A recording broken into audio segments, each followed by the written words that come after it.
미네르바의 올빼미는 황혼역해 날개를 편다. 프롤로그. 생각날 때마다 마음에 한 귀퉁이가 무너져 내려 이제는 폐허가 돼버린 나의 어린 시절. 최초의 기억은 9살쯤이다. 내 감정은 아주 오랫동안 9살 그 순간에 멈춰 있었다. 세월 따라 육체는 알아서 성숙하고 익어갔지만 감정은 그렇지 않았다. 결혼해서 아이를 낳고 삶의 기술을 익히며 다양한 경험을 했지만 내 감정 연령은 여전히 그 시절에 멈춘 채 조금도 움직이려 들지 않았다. 이 글은 부모에 대한 갈망을 분출하고 9살의 감정에서 탈출하기 위한 목적으로 시작했다. 1장 사각지대에서 바쁘게 움직이다. 2014년 겨울 난 툭 하면 삼겹살에 소주를 먹었다. 나는 인간의 도리나 예의 그런 것들을 지키기 위해 자신을 둔감하게 만드는 중이고 사람을 아둔하게 만드는 방법은 술이 최고기 때문이다. 삼겹살을 먹는 이유는 친구가 한 말이 생각났기 때문이다. 친구가 그랬다. 이유 없이 불안하거나 남에게 시비를 걸고 싶을 때 있지? 그럴 때 고기를 먹어봐. 고기를 잘근잘근 씹다 보면 어느새 화가 가라앉고 마음이 편해져. 당시 나는 시비를 걸고 싶은 대상이 또렷했지만 시비는커녕 그 마음을 감추기 위해 미운 놈한테 떡 하나 더 준다는 속담의 주인공처럼 매일 떡을 갖다 바치면서 살고 있었다. 가끔 미칠 듯 시비를 걸고 싶어지면 친구의 말을 떠올리며 고기를 먹어댔다. 적을 찾기는 쉬웠지만 싸움의 명분을 찾는 것은 쉽지 않았다. 앞으로 미운 놈은 모비딕이라고 부르겠다. 미운이란 단어를 여러 번 쓰고 싶지 않기 때문이다. 모비딕은 삐죽 튀어나와 있는 몇 개 안 되는 어린 시절의 기억 중 하나다. 식구들이 모두 잠든 불 꺼진 방에 푸르스름한 흑백 TV 한 대가 켜져 있고 나는 주인공이 거대한 고래와 사투를 벌이다가 함께 바닷속으로 빨려 들어가는 장면을 지켜보고 있다. 흰 거대한 고래에게 한쪽 다리를 잃은 선장이 복수심으로 고래를 찾아 나선 백경이라는 영화였다. 한참 후 사춘기 시절 남자친구 책상 위에서 모비딕이라는 책을 보았고 어릴 때 내가 보았던 영화 백경이 모비딕이라는 걸 알았다. 모비딕은 거대한 놈이라는 뜻이야. 멋진 제목이지? 친구는 슬픈 목소리로 말했다. 그 시절 우리는 둘 다 인생에서 꺾을 수 없는 아버지라는 거대한 존재와 사투를 벌이고 있었다. 모비딕을 만난 건 내 탓이 아니다. 난 그냥 모비딕 앞에 던져졌고 모비딕은 본능적으로 내 다리를 물어뜯은 것뿐이다. 나는 상처를 감추고 절름발이가 아닌 척 평생에 걸쳐 노력했다. 하지만 동생은 AF 선장처럼 모비딕과 끝까지 사투를 벌였다. 오늘은 한쪽 전면이 유리로 된 음식점에서 남편과 나란히 앉아있다. 난 음식보다 술을 먼저 마셨다. 창밖에 지나가던 사람이 안을 들여다보면 난 눈을 내리깔고 술잔을 잡았다. 술잔을 넘기느라 반원을 그리던 시선이 테이블 건너편에 딸을 스치자 밥을 먹던 딸아이는 눈을 창밖으로 돌린다. 사각지대, 정상적인 인간의 감각으로는 볼 수 없는 곳. 나는 내가 일하는 보건실을 사각지대라고 부른다. 예전에는 사각지대에 들어가면 우선 창문을 열고 컴퓨터를 켰다. 이제는 창문을 열기 전에 꼭 해야 할 일이 있다. 컴퓨터를 켜고 대기 정보를 검색한 후 메신저를 보내야 한다. 오늘 미세먼지 나쁨입니다. 야외활동 주의시켜 주세요. 정교의 메신저를 보내고 창문은 열지 않았다. 1920년대는 껌을 씹다가 목으로 넘어가면 죽을 수도 있으니 조심하라는 신문기사도 있었다고 한다. 지금은 미세먼지가 건강을 위협한다는 기사로 바뀐 것뿐이다. 인간은 살아있는 한 무엇인가를 조심해야 한다. 미세먼지 나쁨인 날 아이들은 운동장이 아닌 강당에서 뛴다. 미세먼지가 들어오지 못하게 문을 꼭꼭 닫아 걸고 모두가 최선을 다한다. 그리고 체육 시간이 끝나면 사각지대로 몰려온다. 꽉 막힌 공간에서 뛰고 나면 따라오는 두통이나 울렁거림을 해결해 달라고. 그날도 몰려온 아이들은 까마귀들 군악대처럼 저마다 소리를 냈고 난 단련된 지휘자처럼 하나하나 해결하며 화음을 조율하고 있었다. 그때 사각지대의 갈색 문이 벌컥 열리고 1학년 4반 담임이 허둥지둥 아이의 머리를 잡고 들어왔다. 순간 너무 놀란 나는 분분을 잊고 나도 모르게 뒷걸음질을 쳤다. 쟁반에 담긴 세례 요한의 머리처럼 아이 머리만 보였기 때문이다. 작은 머리통에 검은 피부, 길고 풍성한 속눈썹, 그 아래 흑수정처럼 반짝이는 눈. 아이는 구세주 보듯 간절한 시선을 나에게 고정하고 끌려오듯 다가왔다. 검은 패딩에 감싸인 작은 어깨는 뒤통수에 흐르는 피로 검붉게 젖어 있었다. 난 17년째 초등학교 보건교사로 있으면서 점점 더 소심해졌지만 급할수록 침착해야 한다는 것만은 명심하고 있다. 병아리 보건교사 시절 빗자루에 이마를 맞은 아이가 아슈라 백작처럼 얼굴 반쪽에 빨간 피치를 하고 왔을 때 난 응급 지혈을 하면서 호들갑스럽게 119를 불렀다. 그때 옆 교실에 선생이 와서 상처를 확인하더니 머리는 혈관이 많아서 피가 좀 많이 나죠? 괜찮을 거야 라며 아이와 나를 위로했다. 그때 나는 보건교사라는 타이틀이 부끄러웠다. 이후 일정 기준을 넘어선 피를 봐도 움찔, 뒷걸음질을 할지언정 119 전화는 자제한다. 간혹 부딪힌 애들 중에 아프지 않다고 했지만 나중에 심각한 경우도 있고 아프다고 대굴대굴 굴렀지만 별일 아닌 경우도 있다. 아이들의 통증 표현은 증상 예측보다는 성격 추측 용도로 더 적합한 것 같다. 나는 그동안 겪은 일들을 기준으로 이런저런 경험을 떠올리며 뒤통수의 상처를 찾아냈다. 1cm 조금 넘게 찢어진 상처에 식염수를 쏟아서 세척하고 멸균 거즈로 눌러서 지혈하고 탄력 붕대로 머리 둘레를 단단히 감았다. 17년 전과 비슷한 처치를 하고 이번에는 119가 아닌 학부모에게 전화를 했다. 추위와 두려움으로 가볍게 떨고 있는 작은 어깨를 보면서 나는 준비된 침착함을 유지하며 보호자에게 상황을 설명했다. 응급처치는 했지만 병원 가서 검사를 받아보셔야 할 것 같아요. 학교로 오시겠어요? 몇 초간 침묵.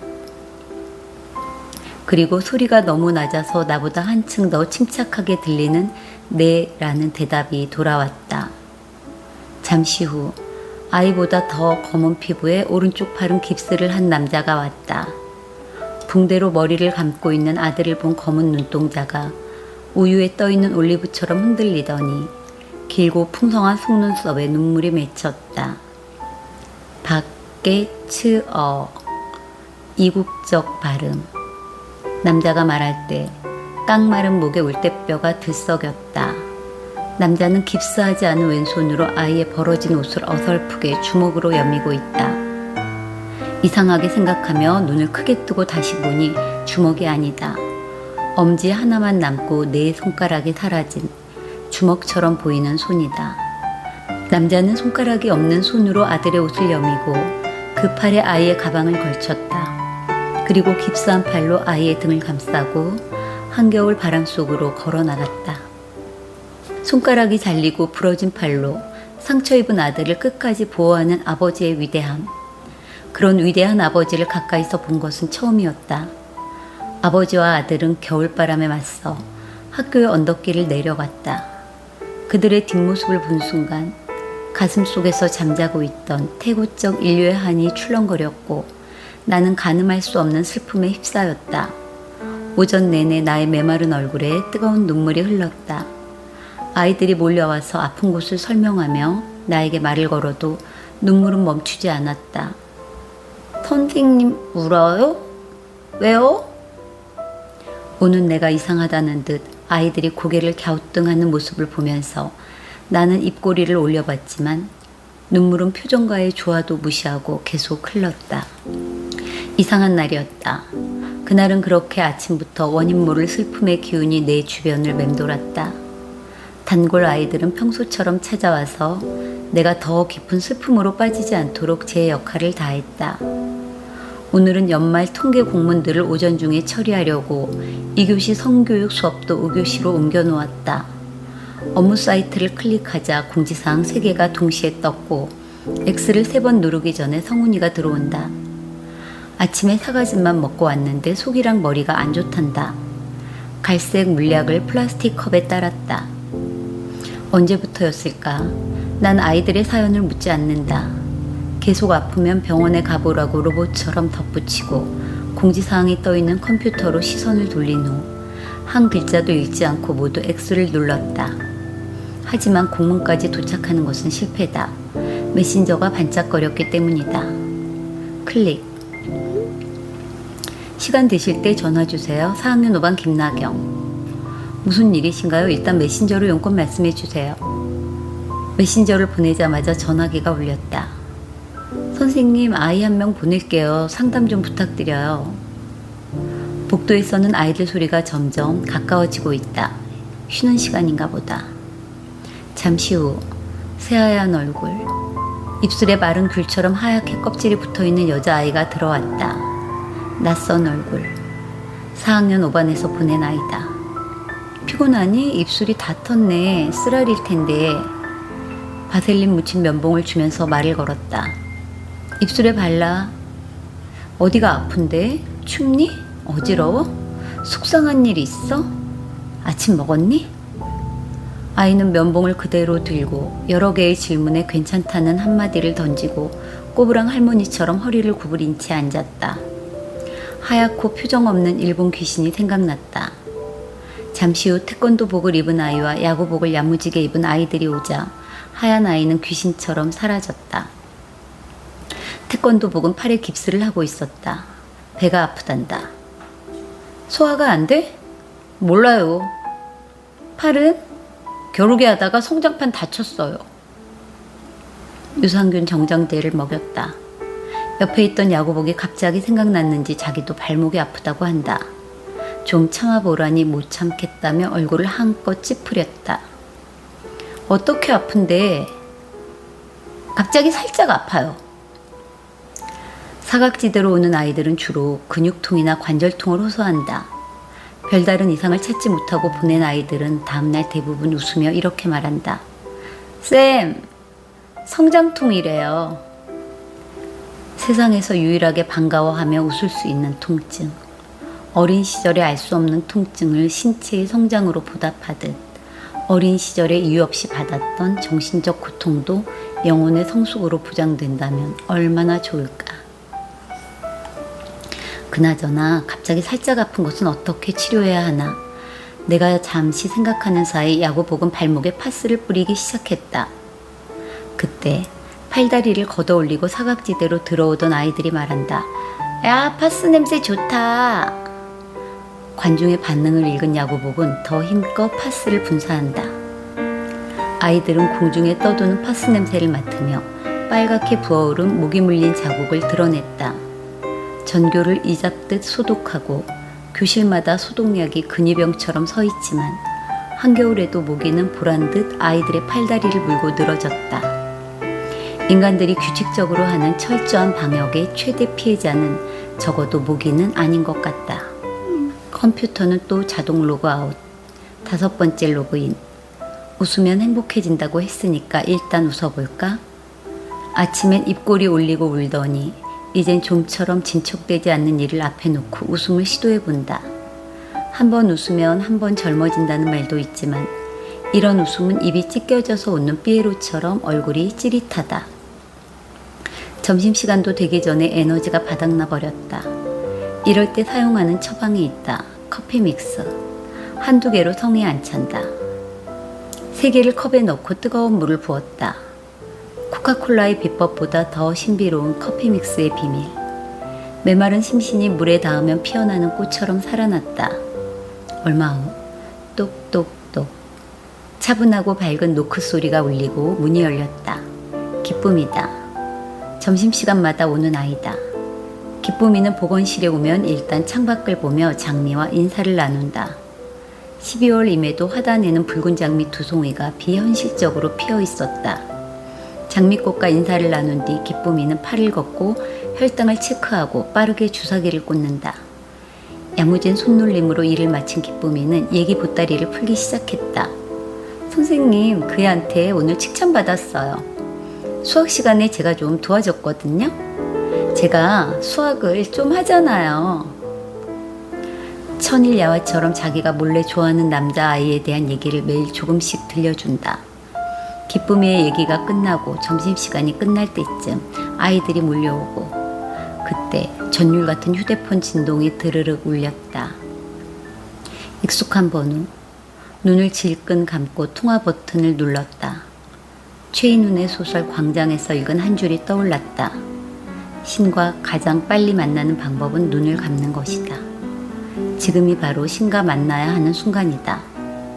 눈을 감아도 신은 나타나지 않고 고통의 자기장만 찌릿하게 느껴진다. 신은 정말 위대한 작가다. 아침에 하염없이 흐르는 눈물은 복선이었다. 우리는 신이 맺어준 관계라서 특수한 센서가 작동하는 걸까? 심장이 철창에 갇힌 야수처럼 날뛰기 시작했다. 여보세요? 나 암 재발했대.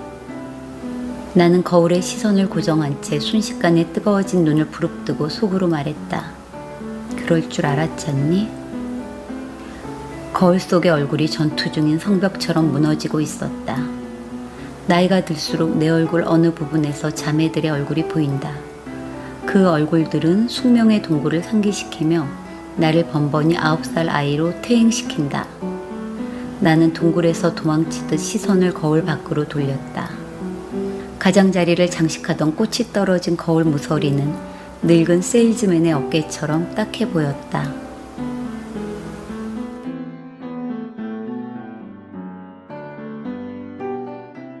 2장 수동적 격정에 휩쓸리다. 5교시는 6학년 성교육 시간이다.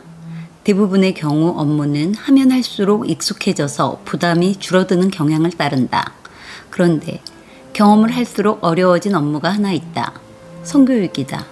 이상하게 성교육은 할 때마다 조금씩 더 부담스러워지더니 17년째 되던 그해 피하고 싶은 업무 1위를 차지했다. 무엇보다 사랑 중심이 아닌 사고 중심으로 가르치며 아이들에게 경계심부터 심어주는 방식이 마음에 들지 않는다. 하지만 오늘은 이 답답한 상황에서 빠져나가는 비상구처럼 느껴져 서둘러 수업 바구니를 챙긴다. 초록 바구니에는 보건교과서와 빨간 캐스터네츠 그리고 비타민이 들어있다. 책 사이에는 얼마 전 여고 화장실에서 사살한 아이를 발견했다는 기사가 실린 신문이 끼어져 있다. 나는 얼굴을 보고처럼 부풀리고 한 번 더 숨을 내쉰 후 전진하듯 갈색 문을 밀었다. 그때 매복하고 있던 적군처럼 갑자기 나타난 아이가 나의 길을 막았다. 많이 아프니? 선생님 수업 가야 하니까 많이 아프지 않으면 쉬는 시간에 올래? 나는 알랑거리듯 높은 소리로 말했다. 아이는 간절한 눈빛으로 나를 본다. 처음 본 얼굴, 꾀병이 아닐 확률이 높음. 내면의 계산이 돌아가면서 난 치료 모드로 돌렸다. 어디가 아프니? 어디가 아프냐고요? 어디 보자. 머리가 답답하고 배도 아파요. 아이는 낮은 목소리로 영감처럼 느긋하게 대답했다. 언제부터? 언제부터냐고요? 어디 보자. 어릴 때부터요. 아이는 말끝마다 어디 보자 음을 추임새처럼 덧붙이며 말하고 있다. 게다가 어릴 때부터 아팠던 걸 지금 치료하란다. 치료를 마치고 조금 늦게 간 교실은 초저녁 여름 시골 냇가처럼 활기가 넘쳐 흐른다. 온 동네 개구리들이 다 모여 합창을 해도 이보다는 조용할 것이다. 왜 이렇게 늦었어요? 이거 수업권 침해 아니에요? 미래 검사의 자질이 돋보이는 아이가 야무지게 따진다. 선생님은 치료도 하고 교육도 하는 사람인데 치료받으러 온 아이들 다 처치하고 오면 수업에 늦을 수도 있어. 보건선생님은 학교에 한 명뿐이니까. 난 언제나 혼자라는 사실을 알리고 이해를 구걸하듯 혼신을 다해 변명했다. 중학교 때 국어선생님이 내 직업으로 연기자를 추천할 정도로 나의 연기력은 수준급이다. 그런 내가 오만상을 쓰고 설명해 보았지만 아이를 이해시키는 것은 오늘도 실패다. 이해받지 못한 자의 하루라는 영화를 찍는 게 아니라면 이쯤에서 수업으로 들어가는 게 17년 경력의 노하우다. 사춘기에 남성과 여성의 성적 호기심은 당연하지만 청소년들이 어른처럼 연애하는 것은 옳지 않아요. 이성 친구와 교제할 때 방문은 열어놓고 밤늦게 통화하지 않고 단 둘보다는 여럿이 우정을 유지하면서 만나는 게 좋습니다. 등등. 바람직한 이성 교제를 설명하고 준비한 신문 자료를 펼쳤다. 화장실에서 사산한 아이를 발견했다는 기사에 놀라기는커녕 지루해 죽겠다는 표정들이다. 난 인내심을 발휘해서 설명을 계속했다. 잘못된 이성교제로 인한 미혼모 발생은 사회적 문제가 되기도 하는데 설명하는 나도 죽을 지경이다. 너무 당연해서 말할 필요도 없지만 잘 지켜지지 않는 것들을 설명할 때는 기가 쏙 빠져서 내 의식은 사탕 껍질에도 끌려다닌다. 문 쪽에 떨어져 있는 비틀린 사탕 껍질이 거슬린다. 얘들아, 쓰레기는 어디에 버리는 거지? 쓰레기통이요. 다 안 해. 근데 교실에 왜 이런 게 버려져 있니? 침묵. 쓰레기는 꼭 쓰레기통에 버리세요. 네. 몇몇이 대답하지만 움직이는 사람은 없다. 그중 한 명을 지적해서 버리라고 한다. 그리고 보상으로 비타민을 주었다. 나쁜 교육법이다. 바람직한 행위를 유도하기 위해 물질적 보상을 하면 다음에는 물질적 보상을 바라고 그 행위를 하게 된다. 물질 획득이 목적이 되면 물질이 끊기는 순간 그 행위를 더 이상 하지 않는다. 내키지 않는 마음으로 비타민을 주는 순간 뒷자리에서 킥킥 대는 소리가 들렸다. 키가 크고 야구복이 멋지게 어울리는 아이가 웃겨 죽을 것 같은 표정을 참다가 결국 웃음을 터뜨렸고 아이들의 관심이 일제히 그쪽으로 쏠렸다. 뭐가 그렇게 재밌니? 말해봐. 아니에요. 내 표정이 굳어지자 눈치가 제법인 야구부는 고개를 숙이고 조용히 말한다. 지뢰 사정이요. 뭐라고? 지뢰 사정하면 미혼모 문제 해결된다고요. 맙소사. 쓰레기를 버리고 비타민을 받아가는 아이들이 나누기에는 너무 차원이 높은 거 아닌가? 아이들의 반쯤 닫혀있던 동공이 호기심으로 확장되더니 그 모든 시선이 이번에는 나에게로 몰렸다. 뭐야? 뭐래? 선생님, 그게 뭐예요? 행여 설명을 못 듣고 수업이 끝날까봐 조급해진 아이들은 당장 설명하라고 난리가 났다. 이것이야말로 내가 꿈꾸던 수업이다. 호기심으로 인한 적극적인 질문이 거침없이 쏟아지는 활력 넘치는 수업. 하지만 난 이 적극적인 제자들에게 걸맞는 선생이 되려면 멀었다. 기껏해야 아이들이 더 흥분하지 않도록 조기 진압을 하는 게 유일한 목적이다. 딱딱딱. 독재자의 총소리 같은 캐스터네츠 소리가 교실에 퍼졌다. 입을 닫으라는 신호다. 조용히 해라거나 떠들지 마라는 말을 하기 싫어서, 아니 하는 게 너무 힘들어서 아이들과 정한 약속이다. 말은 정신을 조종한다. 감정은 언어에 예민하게 반응한다. 해 하지마 같은 강요나 제한의 말을 하면 기분이 탁해지고 몸이 무거워지며 의욕이 사라진다. 내가 그렇다면 아이들도 그렇겠지. 그래서 나는 아이들을 조용히 시키기 위해 떠들지 마라는 말 대신 캐스터네츠를 친다. 딱딱딱. 내 기분이 탁해지지도 않으면서 개구리처럼 와글거리던 소리가 신속히 사그라지고 완벽한 수업 분위기가 조성되었다. 정적이 감돌며 60개의 눈에서 레이저가 뿜어져 나왔다. 레이저는 잘 맞으면 엄청 예뻐지는데 특히 영혼을 낚아채는 갈고리 같은 아이들의 눈에서 나오는 레이저는 의학기술로는 만들 수 없는 귀중한 빛을 뿜어낸다. 하지만 지금의 나는 감당해낼 수 없다. 일단 막아야 한다. 다 눈 감아. 나는 오른손에 빨간 캐스터네츠를 딱딱거리며 교실 뒤쪽으로 걸어갔다. 성교육은 보통 수업과 달라서 첫 수업 때 선서를 하고 시작한다. 학생은 진지할 것, 선생은 솔직할 것. 나는 아이들이 어떤 예상치 못한 질문을 하더라도 일단 솔직하게 대답할 것을 약속했다. 폭포수처럼 쏟아지는 정보 사회에서 성에 대한 지식을 잘못 얻는 경우가 많으니 모든 궁금한 것은 나에게 물으라고 얼마나 멋지게 큰 소리를 쳤던가. 하지만 아이들의 물음은 거대한 파도처럼 툭 하면 내 인식의 범위를 벗어났다. 난 의욕은 앞서지만 파도는 못 다루는 아마추어 서퍼처럼 번번이 아이들의 높은 질문들 앞에서 패대기 쳐지곤 했다. 보건실에서 키 재면서 선생님, 섹스해 봤어요? 라는 질문을 하던 여자아이도 있다. 이런 식으로 기습 질문을 받을 때도 난 순발력 있게 그게 왜 궁금하니? 라고 1차 방어 정도는 했다.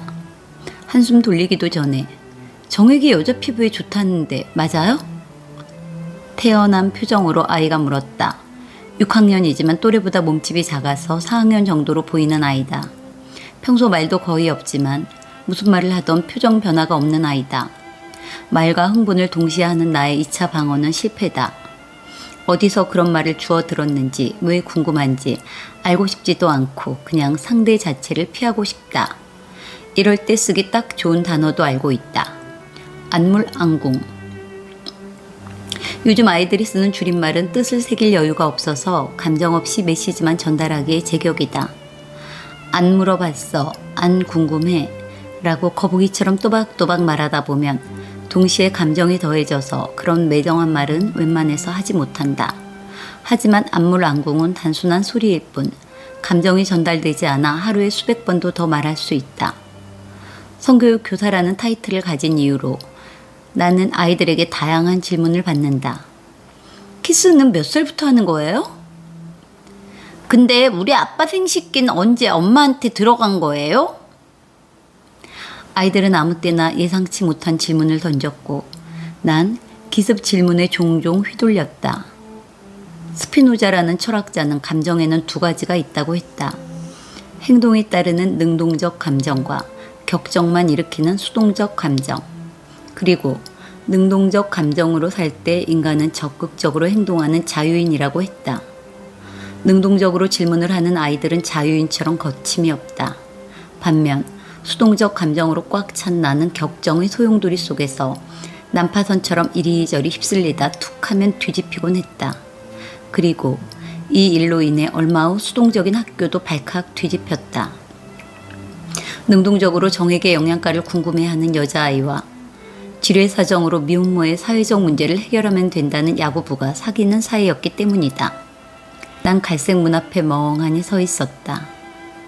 오늘따라 유난히 작고 무능하게 느껴지는 나 스스로에게 지쳐 주저앉고 싶은 그 순간 경종처럼 나를 깨운 문자 소리. 기쁨이다. 선생님, 눈 와요. 창밖을 보니 세상 밖에는 눈이 팡팡 내리고 있었다. 난 거대한 갈색 문을 밀어제치고 운동장으로 나갔다. 메마른 화단에 자연의 법칙을 거스르고 피어있는 붉은 장미 두 송이는 눈꽃송이에 휩싸여서 더 아름답게 보였다. 누가 그랬다. 아무리 세상에 화가 나서 미쳐 날뛰고 욕을 하다가도 꽃을 본 순간만은 인정할 수밖에 없다고. 세상의 아름다움을. 눈은 짧은 시간 안에 무서운 속도로 내렸고 화단에 하염없이 눈이 쌓이고 있을 때 교내 방송이 들렸다. 우리 학교 선생님 한 분이 차를 몰고 퇴근 중에 언덕길에서 충돌 사고를 냈습니다. 길이 많이 미끄럽고 위험하다고 합니다. 나는 대부분 선생들처럼 차를 학교에 두고 두 발로 정문을 나섰다. 경사진 언덕길 중간에 전봇대를 들이받은 차가 그대로 멈춰 있다. 차 안에도 밖에도 사람은 보이지 않는다. 오늘 같은 날은 정신을 똑바로 차려야 한다. 평소보다 예민한 상태라서 보고 듣는 모든 것이 마치 어린 시절의 경험처럼 늘 깊은 곳에 자리 잡아 각인되기 때문이다. 정류장에는 사람들이 초조히 모여 있었다. 시민을 구하는 영웅들처럼 버스 몇 대가 한꺼번에 몰려왔다. 나는 뒤쪽으로 가서 앉았다.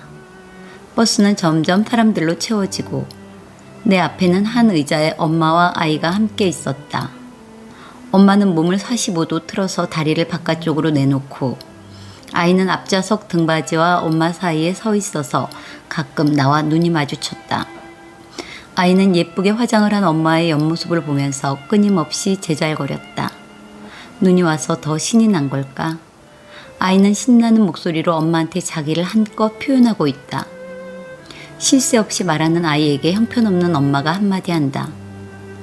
좀 조용히 해. 침 튀잖아. 지저분하게. 엄마는 네일아트가 돋보이는 손으로 얼굴을 닦는다. 손톱의 아름다움에 관심을 갖는다고 형편없는 엄마라는 법은 없다. 하지만 아이한테 그런 식으로 말한다면 형편없는 엄마가 확실하다. 짧은 순간 아이의 표정이 절벽에서 떨어지는 사람처럼 창백해지더니 고요할 만큼 조용해졌다. 난 두 눈을 감았다. 신이 오기를 바라면서. 수치심은 한번 새겨지면 평생 그 사람을 괴롭히는 법이다. 나의 어린 시절 버스의 기억이 떠올랐다. 작은 새처럼 조그만 그 시절. 버스에서 멀미를 했고 그때 나의 보호자였던 모비딕은 안경 너머 차가운 눈빛으로 지저분하다며 나에게 모욕감을 주었다.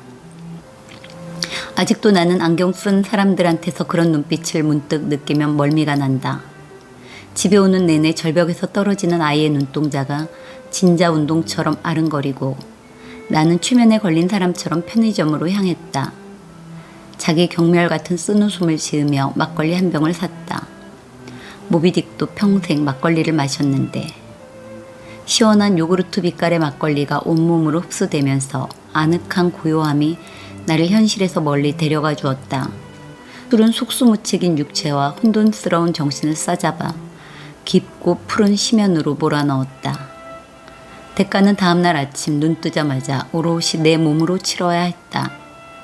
길이 좋지 않으니 출근길 조심하라는 얘기와 밤새 일어난 사건 사고를 알리는 TV 소리는 무방비 상태의 정신에 한 번 더 게릴라식 공격을 가했다. 지하철 덕분에 평소보다 일찍 도착한 나는 학교 앞에 언덕길을 오르지 않고 서성거리고 있다. 내가 단호히 오르지 못하고 머뭇거리는 이유는 커피.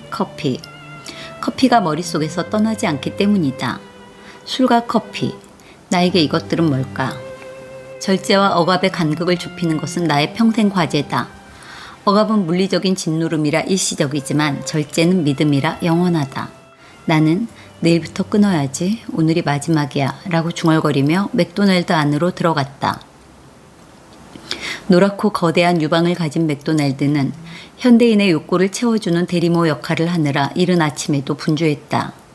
구겨진 양복을 입은 남자가 시선을 휴대폰에 고정시키고 한 손으로 쟁반을 들고 돌아서다가 나와 살짝 부딪혔다. 쟁반 위에 커피가 출렁이고 햄버거가 움직일 뿐 사람의 시선은 흔들림이 없다. 나도 커피를 받아서 구석 쪽에 자리를 잡고 앉았다. 향기롭고 씁쓸한 원하면서 원치 않는 따뜻하고 검은 것이 텅 빈 위장으로 들어갔다. 1000번의 키스보다 더 감미로운 커피. 목에 뱀을 두른 듯 끔찍했던 표정이 후퇴하고 전지적 능력을 가진 아이처럼 밝은 눈빛이 얼굴 밖으로 나오자 나의 핑크색 패딩 부츠는 계속 쌓여가는 눈밭에 발자국을 찍으며 가볍게 언덕길을 올랐다. 드디어 나타난 운동장. 내가 사진작가나 화가라면 운동장을 제일 먼저 담을 것이다. 세상을 살다가 기운이 없고 우울하다고 느낄 때 학교 운동장을 보는 치유법을 왜들 개발하지 않는지 모르겠다. 우리 학교 운동장은 아프리카 초원처럼 멋진 질서가 있다. 운동장의 왕자 6학년 남자아이들은 중앙의 골대를 차지하고 정상적으로 축구를 한다. 다음, 웅덩이가 없는 모서리는 5학년이 차지하고 스탠드 쪽으로 볼을 몰아서 달린다. 그리고 4학년 아이들은 진흙 구덩이가 있지만 그래도 뛸만한 구석에서 공이 진흙에 들어가지 않도록 살펴가며 축구를 한다. 초등학교 저학년을 겨우 벗어난 3학년은 학교 건물 뒤쪽 주차장과 화단 사이에서 뛰어야 한다. 운동장 법칙을 모를 때 나는 아이들이 여기저기 긁힌 팔다리를 나에게 내밀 때마다 화단 쪽에서 하지 말고 넓은 운동장에서 하라고 도대체 왜 화단 근처에서 축구를 하는지 모르겠다며 고개를 저었다. 그런 나를 답답하다며 각별한 3학년이 간단히 설명해 주었다. 아이 참, 운동장은 형아들이 차기 때문에 우린 여기서 해야 돼요. 우주의 원리처럼 완벽한 그 법칙. 오늘같이 눈 오는 아침 각별한 그 아이는 우주 전체를 누비며 거침없이 공을 찬다. 나는 미소를 지으며 자유롭게 공을 차는 아이의 모습을 보고 있었다. 순간 공이 뒷문 근처 맨홀 쪽으로 굴러오고 아이가 공을 쫓아 달려왔다. 맨홀? 내 머릿속에 맨홀과 연관된 사고가 파노라마처럼 지나가고 동시에 말이 흘러나왔다. 맨홀 미끄러우니까 뛰면 안 돼. 위험해, 뛰지 마. 동쳐라. 맨홀 쪽으로 공 차지 말라고. 목에 핏대를 세우고 외치는 순간에도 정말 이건 아닌데 라는 생각을 했지만 말은 계속 뿜어져 나갔다. 내가 직장에서 가장 많이 사용하는 말은 조심해와 하지마이다. 이 두 말은 굶주린 늑대 주둥이에 흐르는 타액처럼 무시로 분출된다. 그렇게 맨홀 주변이든 운동장이든 신나게 달리는 아이에게 실속 없이 혀를 놀리고 나서 나는 사각지대로 향했다.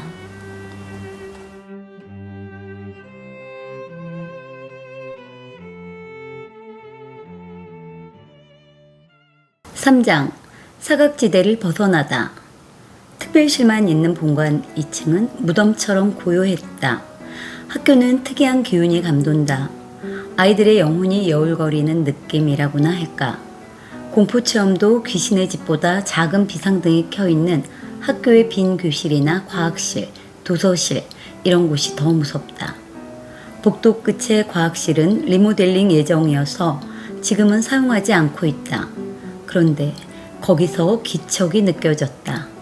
여울거리는 그런 막연한 느낌이 아니다. 복도 쪽에 쌓아놓은 사용하지 않는 수납장 여닫는 소리가 나더니 검은 정체가 다가오고 있었다. 나는 현관 중앙으로 달려가서 8개의 스위치를 모두 올렸다. 복도가 밝아지고 조그맣고 새하얀 아이가 총총총 다가왔다. 어제 본 꼬부랑 아이다. 어제와는 달리 허리를 꼿꼿이 펴고 없는 사람인 척 지나간다. 내 입에서 또 그쪽은 위험해 라거나 구석에서 뭐 하지마 라는 말이 분비되기 전에 나는 몸을 사각지대로 돌렸다. 컴퓨터를 켜고 전교에 메신저를 보내자 하나 둘 어슬렁거리며 아이들이 나타났다. 그리고 그 아이도 왔다. 좀 전에 못 본 척 내 앞을 지나간 아이. 하얀 아이가 공중에 떠 있는 것처럼 소리 없이 들어왔다. 아이는 말없이 뒤돌아서더니 옷을 어깨까지 올렸다. 하얀 등 여기저기 붉고 푸른 멍이 드러났다. 아프겠다. 어쩌다 이랬어. 엄마가요. 페스츄리처럼 결이 갈라지는 소리로 아이가 말했다. 엄마가? 난 메아리처럼 엄마라는 말을 되뇌면서 등 전체에 타박상 연고를 아주 천천히 부드럽게 펴 바르고 다 스며들 때까지 기다렸다. 그리고 느릿느릿 옷을 내렸다. 끝내 아이에게 해줄 말은 떠오르지 않고 다큐멘터리의 한 장면이 떠올랐다. 스트레스를 받은 엄마 곰이 졸졸 따라오는 자기 새끼를 갑자기 물어뜯는 장면이. 그때 컴퓨터 메신저가 깜빡거렸다. 보건교사들끼리 주고받는 미스터리 메신저다. 발신자 문수정. 대학병원에서 10년간 근무하다가 3년 전부터 고등학교 보건교사로 근무 중인 후배 보건교사다. 수정이 보낸 메시지는 인사도 없이 시작되었다. 선생님, 요즘 학교에 있는 아이들을 보면 동물원에 갇힌 야생동물을 보는 것처럼 가슴이 아픕니다. 대한민국 고등학생은 힘들다. 이 말에 동의하지 않는 사람은 없죠. 막상 보니 힘든 정도가 아니에요. 보건실에서 만나는 애들은 폭발 직전의 화산처럼 위태롭게 느껴져요. 요즘 저는 다시 응급실 간호사가 된 기분입니다. 보건실 문을 열고 들어오면서 쓰러지는 아이도 있고요. 급히 오라는 호출을 받고 교실로 달려가니 아이가 창백한 얼굴로 실신하기 직전이더라고요. 과호흡인데 상태가 안정되지 않아서 119까지 불렀습니다. 어제는 눈이 오고 날이 추워져서 그런지 아이를 3명이나 병원 이송시켰어요.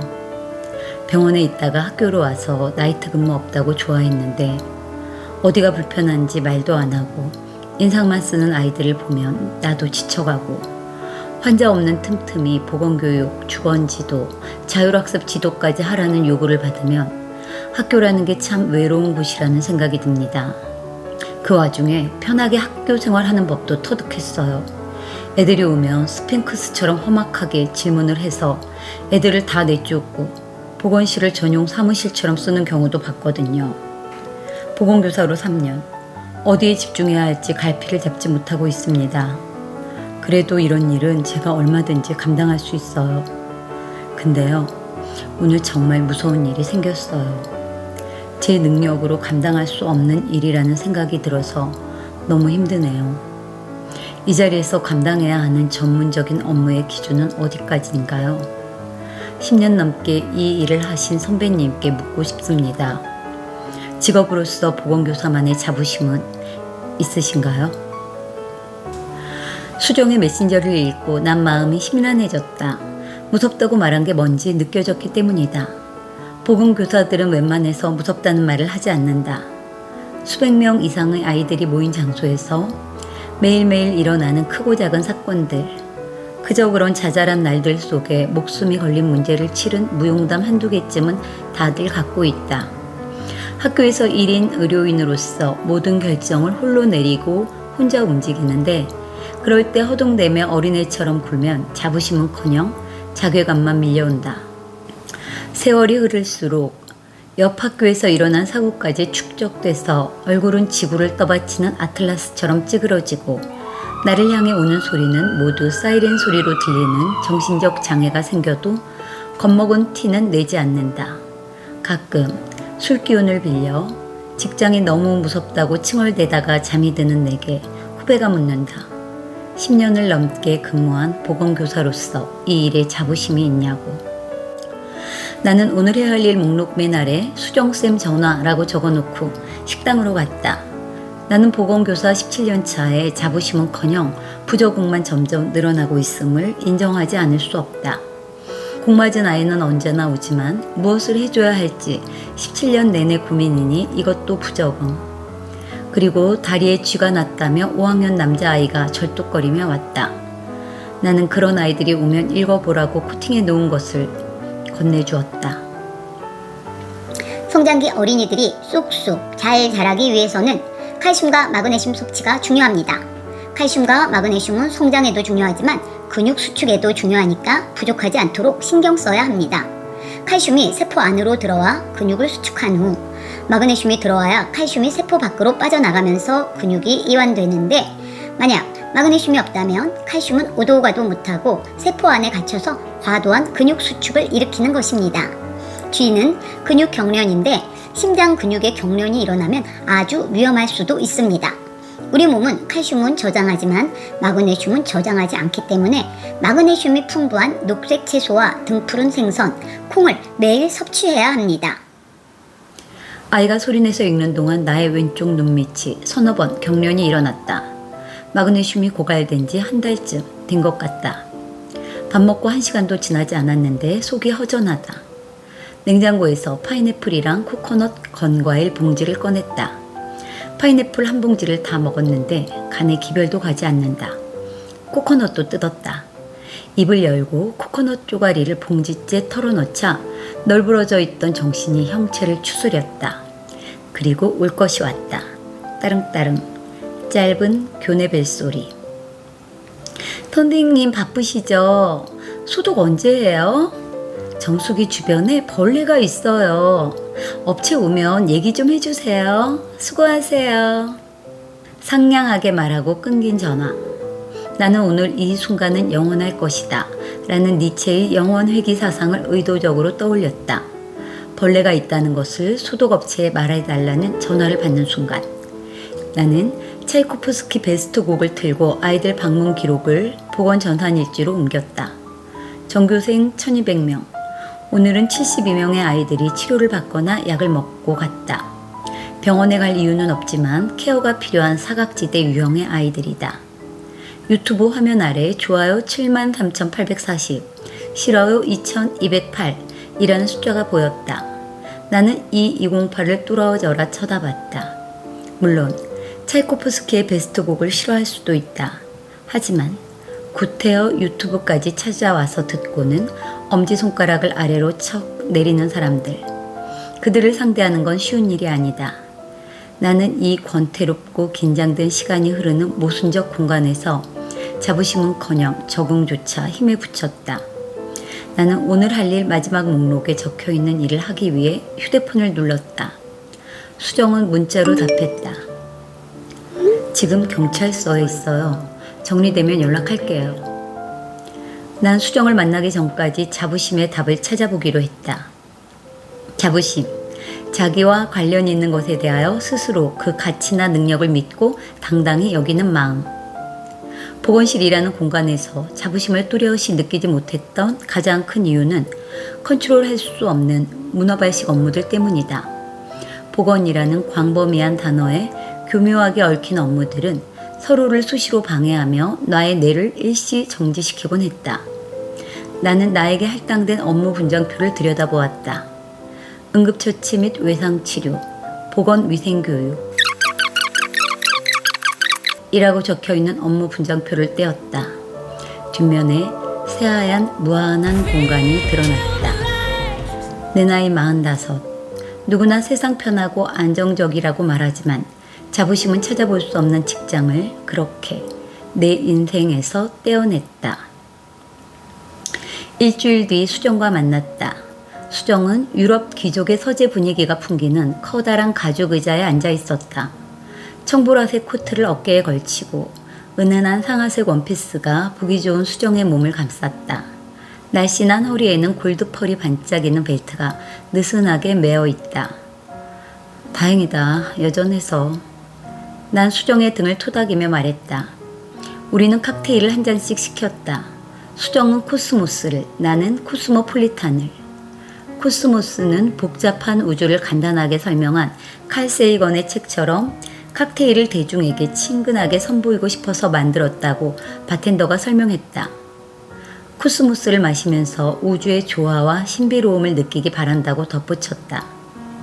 수정이 길쭉한 유리잔에 초록별처럼 반짝이는 코스모스를 한 모금 마시고 말했다. 코스모스와 코스모폴리탄이라 칵테일 이름이 거창하네요. 지금까지 좋거나 슬픈 다양한 일들을 겪으면서 한 번도 술이 필요하다고 생각해 본 적은 없는데 지금은 이 기분에서 벗어날 수만 있다면 독주도 마실 것 같아요. 39 되도록 맨정신으로만 살았단 말이야? 전 취중 진담이란 말 믿지 않거든요. 고대 수메르인들은 중요한 일이 있을 때마다 술 마시면서 의논을 했대. 그리고 다음날 맨정신으로 한 번 더 결정을 내린대. 그 얘기 들었을 때 고대 문명 발상이 그냥 일어난 게 아니구나 라고 생각했어. 참 지혜롭지 않아? 의식과 무의식의 조화를 알고 있었던 것 같아. 그 일은 잘 해결됐어? 수정은 대답 대신 코스모스가 담긴 칵테일 잔을 내 앞으로 밀었다. 난 코스모스를 한 모금 마셨다. 테킬라의 풀향과 감귤향이 뒷맛을 향긋하게 남겼다. 수정은 칵테일 잔에 가느다란 스템을 어루만지면서 말했다. 이 집 분위기 어때요? 주인이 브루이스하고 단테를 좋아하는 사람 같아. 천국, 그곳은 도서관과 같을 거라고 했던 보르헤스. 그리고 단테가 지옥문 앞에 여기 들어가는 자 희망을 버릴지어다 라고 붙어 있다고 했잖아. 나는 서재처럼 꾸며놓은 실내 분위기와 이곳은 천국입니다. 희망이 없는 사람은 들어오지 마세요 라고 입구에 적혀 있던 것을 떠올리며 말했다. 근데 이 집 주인 참 재치 있지 않아요? 희망 하나로 천국을 만들어 버렸잖아요. 여기 들어가는 자 모든 희망을 버릴지어다. 지옥 앞에 붙어 있다는 그 말을 여기는 천국이니 희망이 있는 사람만 들어오세요 라는 말로 바꿔서요. 천국과 지옥을 희망으로 결정한다는 생각이 참 심플하고 멋져요. 지옥의 조건, 희망이 없는 것. 반대로 말하면 희망만 있다면 그곳이 어디든 지옥이 아니라는 말이잖아요. 누구나 지옥을 피할 수 있는데 사람들은 왜 희망을 갖지 않고 지옥에 사는 걸까요? 희망이란 게 갖고 싶다고 맘만 먹으면 가질 수 있는 게 아니니까. 세 종류의 사람이 있대.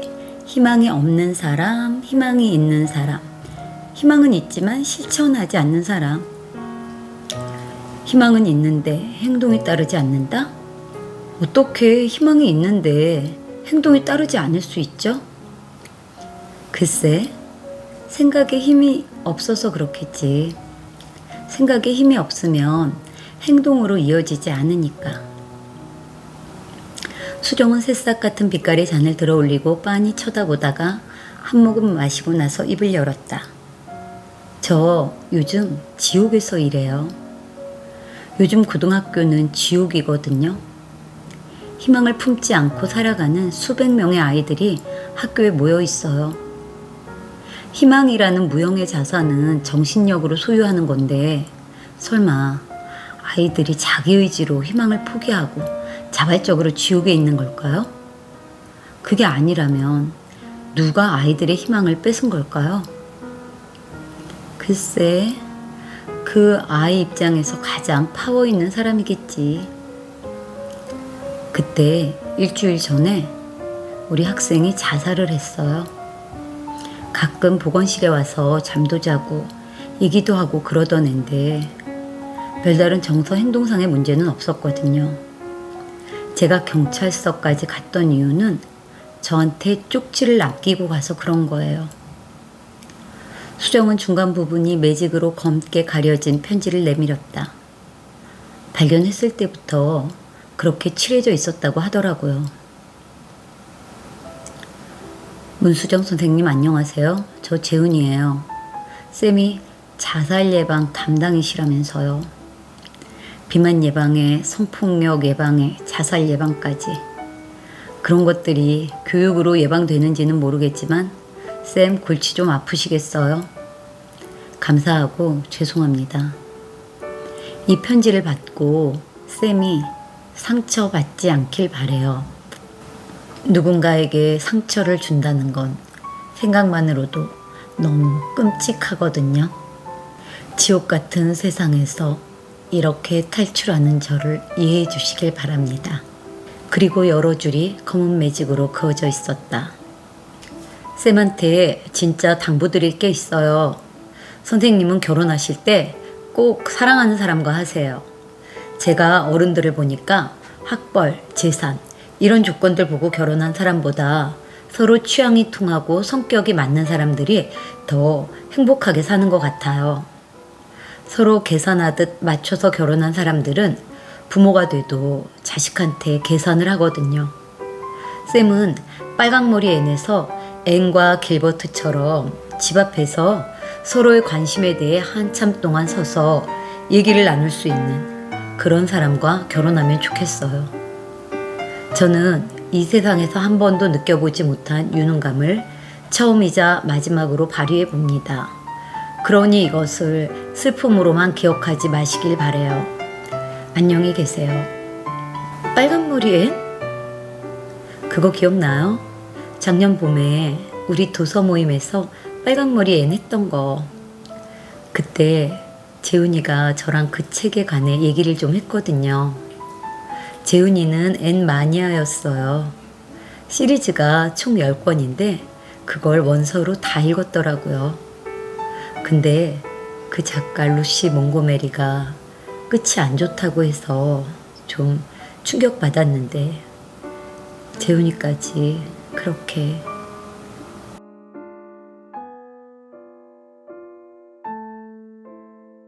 4장 드림캐쳐를 넘겨봤다.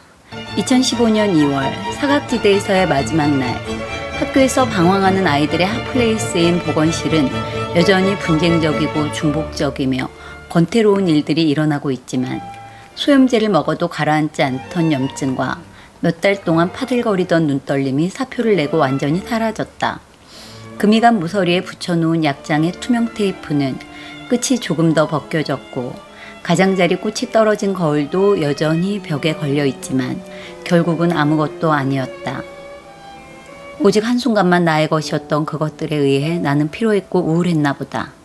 비록 자부심도 찾지 못하고 떠나지만 만약 이 일을 다시 한다면 꼭 필요한 소명은 무엇일까 정도는 정리하고 싶다. 후배들이 이 직장을 선택할 때 도움이 되길 바라면서. 안녕 후배님들. 난 3년만 기다리면 연금이 나온다는데 그걸 기다리지 못하고 떠나는 선배 보건교사야. 난 말이야 친근함을 표현하고 싶을 때 말을 놓는 습관이 있어. 그러니 내가 하는 말을 가까운 사람의 조언으로 들어줘. 보건실은 몸보다 마음이 아픈 아이들이 더 많이 찾아오는 곳이야. 돈으로 돌아가는 세상에서는 보이지 않는 영차 의료기관이라고나 할까? 아프지 않아도 심심하거나 불안하거나 불편한 아이들이 두리번거리다가 여기로 오기도 해. 아이들이 오는 이유는 몇 가지로 정의하기 힘들 정도로 다양한 것 같아. 나 고등학교 때 생리통이라고 하고 난생 처음 보건실에 갔는데 그때도 진짜 이유는 생리통이 아니었어. 거기에는 청소년 소설 한 권 정도 나올 만큼 섬세하고 미묘한 설명이 필요해. 그걸 느꼈는지 보건선생이 얼마나 쌀쌀맞게 대하는지 이후 졸업할 때까지 가지 않았어. 여기서 일하는 동안 정말 아픈 아이보다 그런 복잡한 심리가 감춰진 아이들이 훨씬 힘들었어. 아마도 인간이 영혼이란 걸 가진 존재라서 그런 거겠지? 신규 때는 몇 학년 몇 반 이름이 뭐니? 어디가 아파? 소리를 내서 하나하나 물어봤어. 많을 때는 하루에 100번 정도 어디가 아파? 이름이 뭐야? 라고 묻다가 어느 날 목에 볼록한 혹이 생긴 거야. 그걸 치료하고 목에 밴드를 붙인 다음날 방명록을 만들었어. 그때부터 아이가 오면 일단 적어 라고 낮은 소리로 한마디만 했지. 아이 이름을 한 번도 부르지 않고 치료를 한 적도 많아. 나무늘보와 비슷한 속도로 이름을 적고 나서 아픈 곳을 적지 않고 나를 빤히 쳐다보는 아이들. 그 작은 칸에 다 적기에는 너무나 많은 사연이 있기 때문이 아니었을까? 학교 보건실에서 꼭 필요한 소명은 기다려주는 것. 보호자 없이 오는 아이들이 자기 표현을 충분히 할 때까지 기다려주는 능력이 있다면 도움이 많이 될 거야.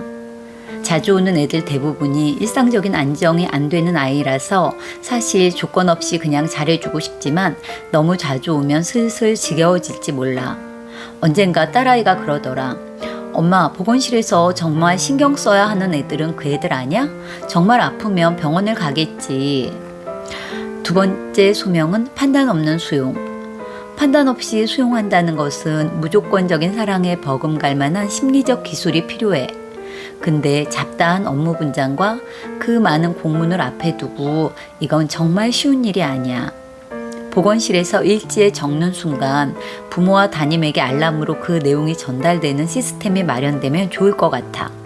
그럼 아마 꾀병쟁이들도 대폭 줄어들지 모르겠다. 마지막으로 멘탈 갑. 사람은 자기가 직접 처한 상황이 아니더라도 주변의 모습을 보면서 미래 행복이나 불행을 예측하기도 해. 늘 아프다는 애들만 보다 보면 온 세상이 병든 것처럼 어느 순간 정신이 침울함으로 가득 차 있을 거야. 그러니 보건교사는 우울함에 전염되지 않는 멘탈이 필수. 여기까지가 보건교사를 할까 말까 갈등하는 후배들에게 해주고 싶은 선배로서의 조언이야. 그리고 여담들. 평소 보건실에서 휴식을 자주 하던 나이 지긋한 선생님이 내가 사표 낸 것을 걱정하며 조언을 하시네. 3년만 버티라고. 사직서를 냈을 때 나는 또래 선생들의 부러움을 한몸에 받았어. 하지만 연로한 인생 선배들은 방향이 다르더라. 이 좋은 직장을 왜 관두냐고 그러면 안 된다고 난리였지.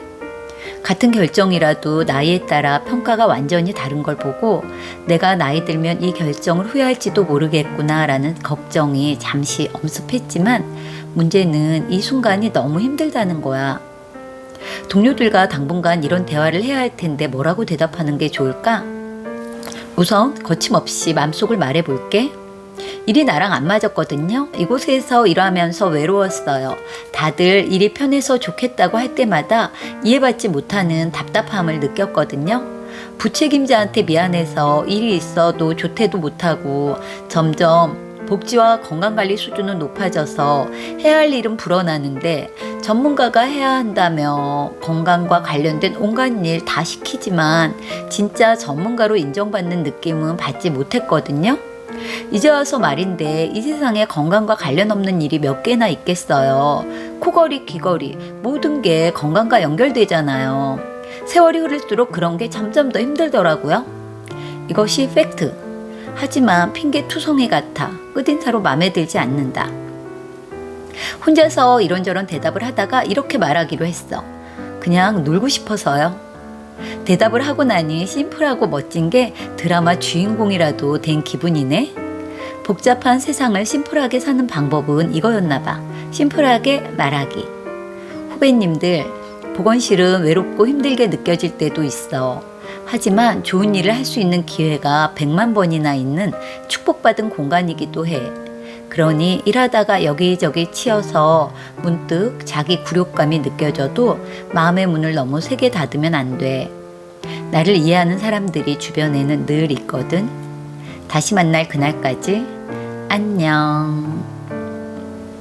뒤뚱거리는 오리 같은 2월. 해가 빠지고 수묵화처럼 사물이 흐릿해지면서 학교는 고요함에 휩싸였다. 나는 마지막으로 보건실 갈색문을 잠그고 돌아섰고 순간 몸이 오싹해지면서 움츠러들었다. 복도 끝에서 눈 오는 날 아침처럼 기척이 느껴졌기 때문이다. 놀란 나와 달리 복도 끝 인기척은 기다렸다는 듯 성큼 다가와서 한쪽 눈이 감겨있는 고양이를 대뜸 내민다. 등이 시퍼랬던 하얀 아이다. 선생님, 나비가 아파요. 무슨 고양이니? 고양이 눈이 왜 그래? 눈은 원래 이래요. 나비가 어제부터 아무것도 안 먹어요. 좀 고쳐주세요. 네가 키우는 거니? 엄마한테 얘기해서 동물병원 데려가야지. 안 돼요. 학교에서 몰래 키우는 거예요. 엄마 알면 큰일 나요. 엄마는 고양이 손도 못 대게 한단 말이에요. 어디서 키우는데? 너 설마? 아이는 과학실 사물함에 고양이를 넣어놓고 아침마다 밥을 주면서 키우고 있었다.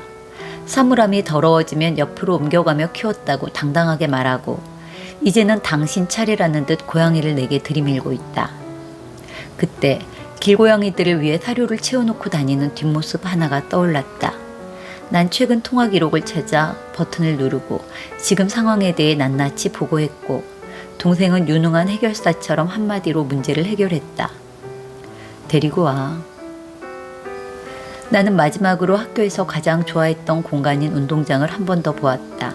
그리고 17년 동안 편해서 좋겠다는 말을 수없이 들었으나 하루도 편한 적이 없었던 직장을 벗어났다.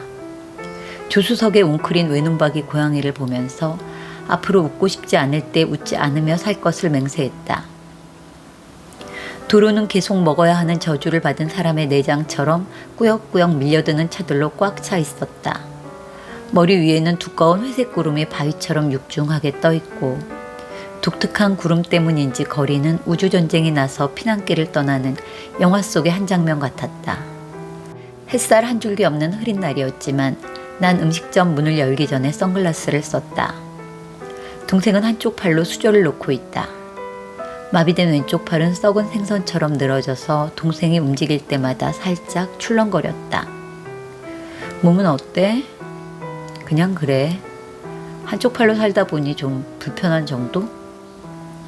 유방암이 겨드랑이로 퍼져서 팔이 마비된 것을 담담하게 말하는 동생을 보면서 난 선글라스 쓰길 참 잘했다고 생각했다. 운전은? 그냥 천천히 했어. 예전에 운전 느리게 하는 사람들 엄청 욕하면서 다녔는데 지금 욕먹으면서 운전하는 그 느린 차가 바로 내가 돼버렸어. 세상이 얼마나 앞뒤가 맞게 짜여졌는지 살면서 이해하지 못했던 것들이 죽기 전에 어떤 식으로든 이해할 일이 생기는 것 같아. 고양이는? 고양이를 말할 때 동생의 표정이 순간 환하게 밝아졌다. 차에 키울 수 있겠어? 그럼 나 고양이들 엄마잖아. 나 요즘 마음이 아주 편해. 아무 걱정이 없어. 처음이야 이렇게 마음이 편했던 시간들. 그동안 뭘 그렇게 걱정하며 살았는지 모르겠어. 어제 아빠한테 갔다 왔어. 내가 한 손으로 꾸물거리니까 답답하다고 짜증내시더라. 그럴 거면 오지 말래. 말도 안 돼. 그게 암에 걸린 딸한테 할 말이니? 아빠도 두려워서 그러는 거야.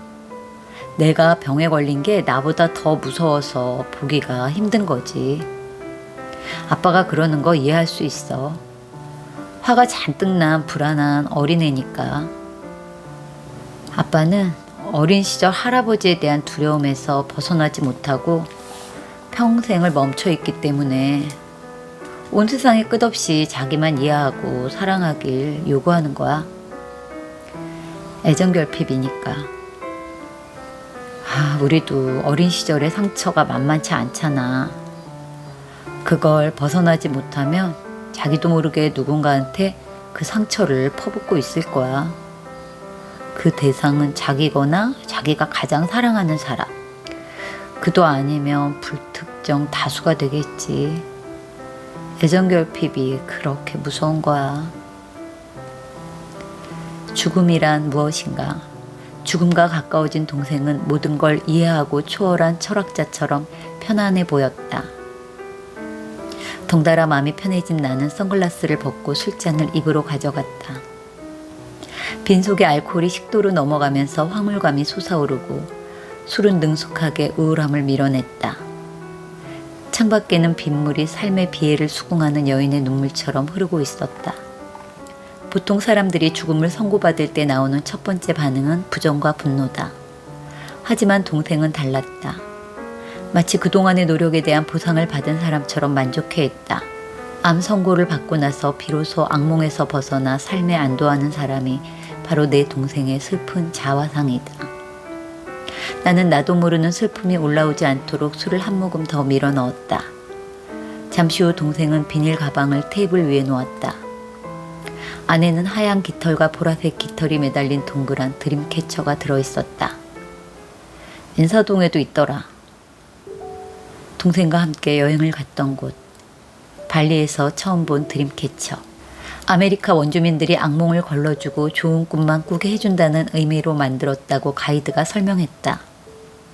이미 많은 기념품들로 꽉 찬 가방에 드림캐쳐의 자리는 없었다. 동생은 발리에서 놓친 드림캐쳐를 인사동에서 잡았다며 내 앞에 놓는다. 비장하고 독창적으로 죽음을 맞이할 준비를 마친 동생이 나에게 넘겨주는 삶의 가치인 걸까? 나는 드림캐쳐의 부드러운 깃털을 손끝으로 만져보았다. 언니, 너는 또 다른 인생 시작이잖아. 좋은 꿈은 좋은 꿈을 꾸게 할 거야.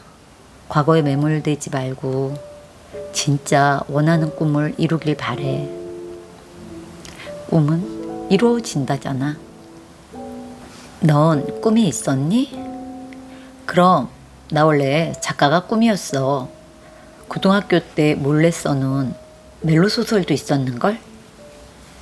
정말 몰랐다. 동생에게 그런 꿈이 있는 줄. 슬펐다. 말문이 막힌 내 머릿속에 양희은의 사랑, 그 쓸쓸함에 대하여가 떠올랐다. 도무지 알 수 없는 한 가지. 사람을 사랑하게 되는 것. 참 쓸쓸한 일인 것 같아. 입술 사이로 다음 노래 구절이 나도 모르게 흘러나왔다.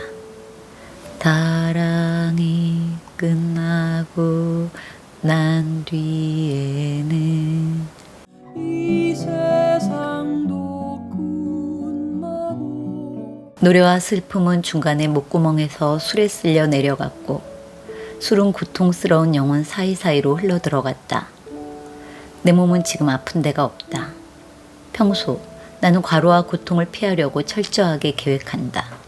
근데 이 고통은 어디서 온 걸까? 모르겠다. 한 잔 더. 나는 비범하고 매혹적인 술잔을 든 채 동생을 바라보았다. 투명한 잔을 통해 마주한 우리 얼굴에서 눈물과 미소가 동시에 나왔다.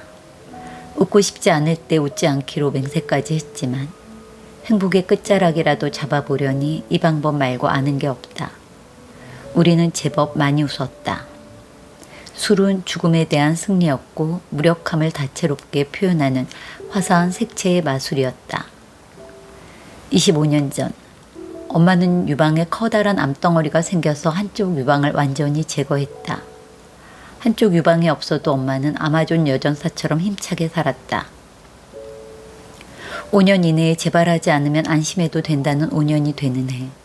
안심하려고 마음먹은 그 순간 엄마의 눈동자가 노랗게 변하기 시작했다. 그리스의 희비극처럼 유방암 재발을 면하는 행운과 최장암 발생의 불운이 엄마에게 나란히 다가왔다. 죽을 때까지 삶을 움켜쥔 엄마는 처절한 육체 싸움만 하다가 1999년 지구가 멸망한다는 그 해에 장렬히 전사했다. 다행히 지구 멸망은 일어나지 않았고 나의 수호천사만 희생의 제물로 사라졌다.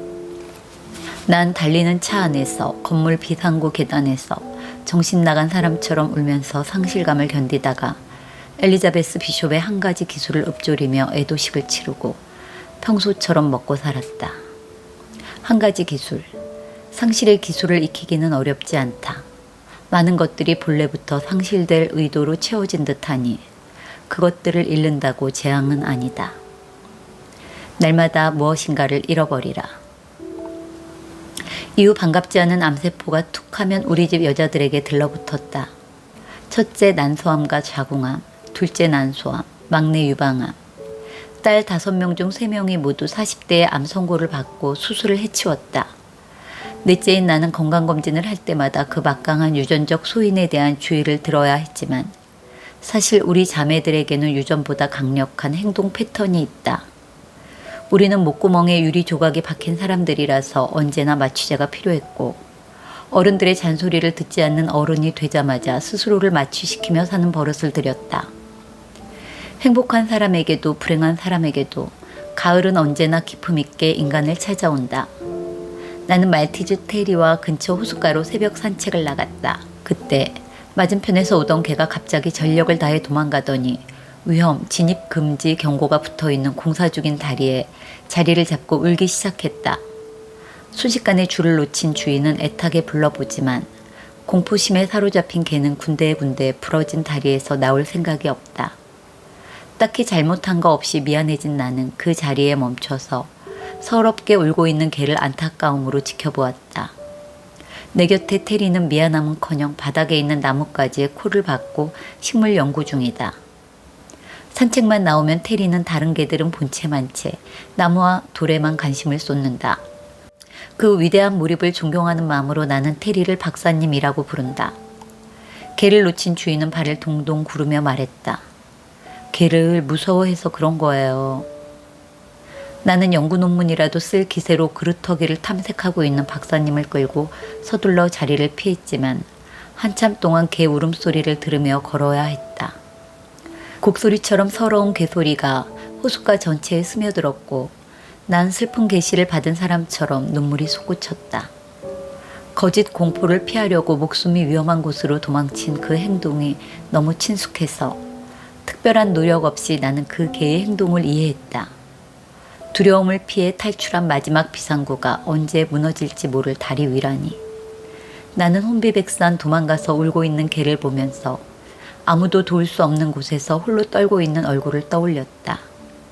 나는 신을 믿는 사람을 만나면 동생의 이름, 나이, 질병명까지 정확히 말하면서 기도해 달라고 부탁을 했다.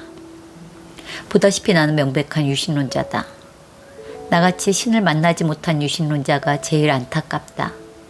불운한 유신론자는 차선책으로 신 다음 파워가 있는 질병에 끌릴 위험이 있기 때문이다. 질병과 종교는 비슷하다. 질병도 두려움을 없애주고 현실의 무거운 짐을 충분히 덜어준다. 그래서 평생 두려움에 휩싸여 살던 동생이 도망간 곳이 질병의 처마 밑이다. 그렇게 질병은 사이비 교주처럼 우리 자매들에게 신의 위치를 차지하며 영역을 넓히고 있었다.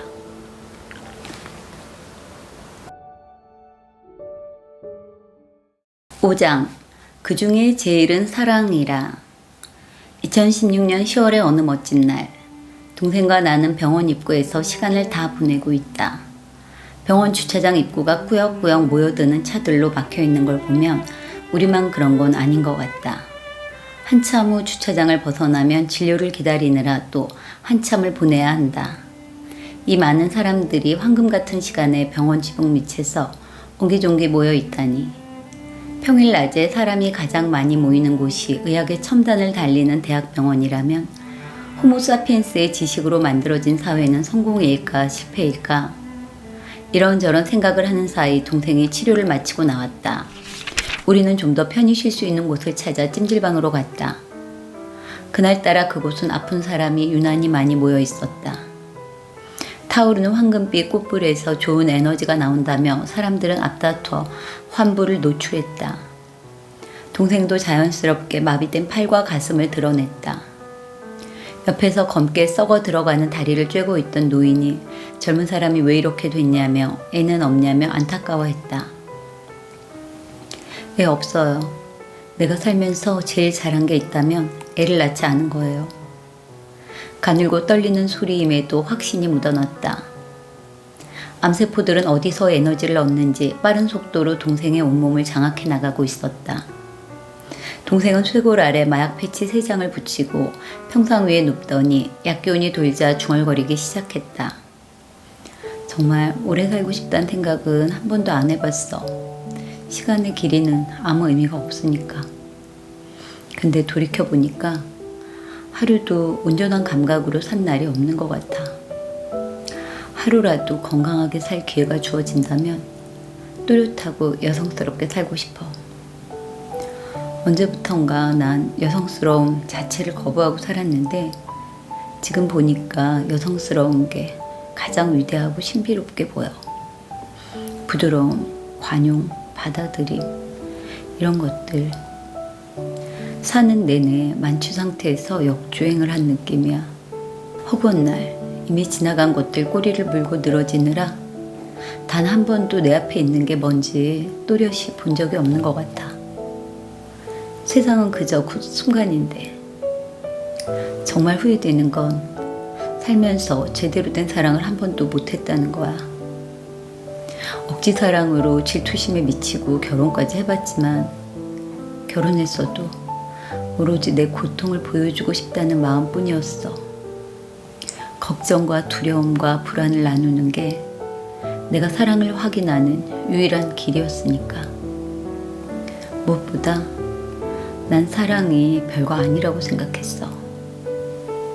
근데 지금 나더러 선택하라고 하면 건강하고 혼자인 기나긴 평생보다 짧아도 사랑하는 삶을 선택할 것 같아. 사랑이란 얼마나 위대한지, 모든 걸 포기한 상황에서 가늘고 흰 머리카락을 꽃불 바람에 날리며 동생이 마지막까지 탐을 낸 것은 오로지 사랑이었다. 2016년 그해 겨울은 따뜻했다. 11월 29일 난 동생을 뒷자리에 태우고 한 손은 핸들을 잡고 다른 한 손은 끝없이 흘러내리는 눈물을 닦으며 그곳으로 가고 있다. 핫플레이스도 아닌데 사람이 압도적으로 많이 모이는 곳, 대학병원. 나는 천천히 차를 몰았고 동생은 창밖에서 눈을 떼지 않았다. 동생은 육지와 사랑에 빠진 물고기처럼 창밖을 향해 입술을 뻐끔거렸다. 시간이 촉박하지 않은 내 눈에도 이 세상 어느 구석을 보아도 정겹지 않은 곳이 없다. 모든 것이 믿을 수 없을 만큼 반짝거리고 세상 모든 것은 그 자체로 이미 예술이었다. 한 달 전 갑자기 최순실이라는 존재가 나타나서 대한민국은 다른 때보다 어수선했지만 혼돈과 부조리마저 삶을 돋보이게 만들었다. 서울대 응급병동에서 의사가 동생의 심장에 찬 물을 빼고 나서 호스피스 병동으로 가야 할 것 같다고 조언할 때 박근혜 대통령이 3차 담화를 하고 있었다. 난 짧은 담화를 보고 나서 국립중앙의료원 호스피스 병동으로 갔다. 호스피스 병동 의사는 동생의 폐에 있는 거대한 암세포 사진을 보더니 입원 자격이 된다고 말하며 서류를 꺼냈다. 나는 동생의 연명치료를 포기하는 사인을 하고 도망치듯 방을 빠져나왔다. 가슴에서 뜨거운 것이 솟더니 병원 현관쯤에서 그 뜨거운 것은 온천이 터지듯 울음으로 터져나왔다. 난 현관 앞에 주저앉아서 어린애처럼 소리내서 울었다. 얼굴에선 눈물이, 몸에선 식은땀이 순식간에 솟아서 온몸이 한바탕 젖었다. 잠시 후 뜨거움은 오한으로 바뀌고 난 덜덜 떨며 자매들이 있는 서울대 응급병동으로 갔다. 동생은 통유리로 만들어진 복도에서 휠체어에 앉아 꾸벅 졸고 우리 자매들은 휠체어 옆에 쪼르르 앉아서 라디오를 들으며 햇살이 야경으로 바뀌는 것을 보고 있었다. 왼쪽의 낙산공원의 돌담길에도 불이 켜졌다. 저 길 걸어보고 싶다. 일정한 간격으로 반짝거리며 아름답게 늘어선 불빛을 보며 동생이 말했다. 막내가 내일 호스피스 병동으로 간다. 언니들의 가슴과 머리는 절망과 두려움으로 가득 차서 별다른 말이 없다. 막내는 심장에 찬 물을 빼내서 한결 살만하다고 느꼈는지 앞으로 아무것도 후회하지도 억울해하지도 않고 살겠다고 한다. 앞으로? 그날이 호스피스 병동으로 가는 하루 전날이니 앞으로라는 건 호스피스 병동에서의 삶을 말하는 것이다. 거짓말. 이런 것도 인과응보라고 할 수 있을까? 오래전 내가 동생을 속인 내 기억 속에 가장 슬픈 거짓말이 떠올랐다. 1977년 3월, 내 인생 첫 학교에 입학한 지 얼마 지나지 않았던 때다. 그날은 오후반 수업이었다. 학교를 가지 않는 동생과 단둘이 집에서 놀고 있다가 나는 가슴에 매달린 손수건을 만지작거리기 시작했다. 학교로 가야 할 시간이 다가오기 때문이다. 12시 30분이 되면 동생을 두고 가야 한다.